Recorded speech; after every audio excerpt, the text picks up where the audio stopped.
So, ang main contention naman po namin doon, anything outside, anything before her term as Vice President does not constitute as an impeachable offense and therefore should be excluded from the proceedings. Hindi dapat kasama sa impeachment complaint kay Vice President Sara Duterte ang mga nangyari bago pa man siya naging pangalawa sa pinakamataas na opisyal ng bansa. Paliwanag ni Attorney Michael Powa, tagapagsalita ng defense panel. Dapat nakatutok lang ang kaso sa mga akusasyon na ginawa niya habang nanunungkulan bilang vice-presidente. Partikular na tinutukoy ni Attorney Powa ang Statement of Assets, Liabilities and Net Worth ng pangalawang Pangulo at ng kanyang asawa. Pagdating naman dun sa assets na sinasabi nyo, iba po yung pinanggagalingan namin doon. Ang pinanggagalingan po namin doon ay unang-una nasabi na po ng Supreme Court sa kanilang decision sa Duterte versus HOR na ang impeachable offense, ang nasasaklaw lang po ng impeachable offense ay alleged offenses committed while the public officer is occupying an impeachable office, which is the Vice President noong 2022 to present.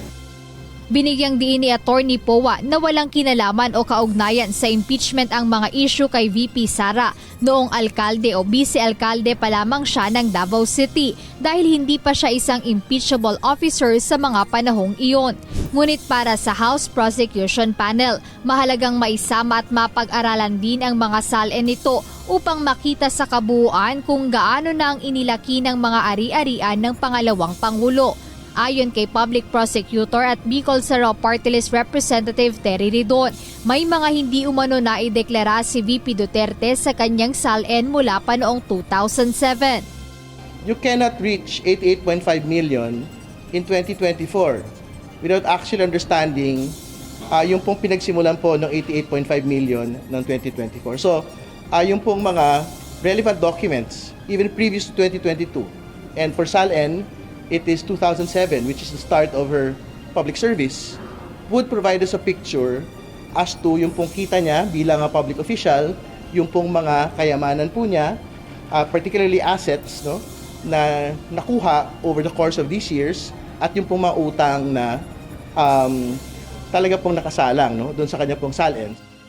Dagdag ng mambabatas, mahalaga ring matukoy kung ano ang pattern pagdating sa umano'y hindi maipaliwanag na yaman ni Vice President Duterte.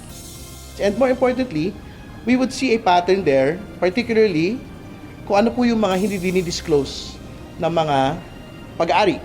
And like what we had previously stated, there are new evidence relating to that.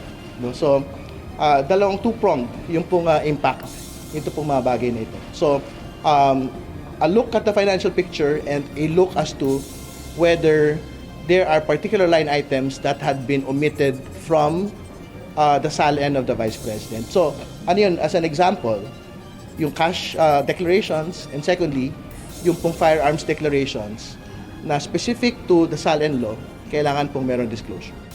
Bagamat hindi pa inilalahad ng magkabilang panig ang kabuuan ng kanilang magiging posisyon sa mismong impeachment trial, sinabi nilang patuloy ang kanilang paghahanda upang maipresenta ng maayos ang kani-kanilang mga argumento sa oras na magsimula ang paglilitis sa July 6. Jedne Resina, UNTV News and Rescue.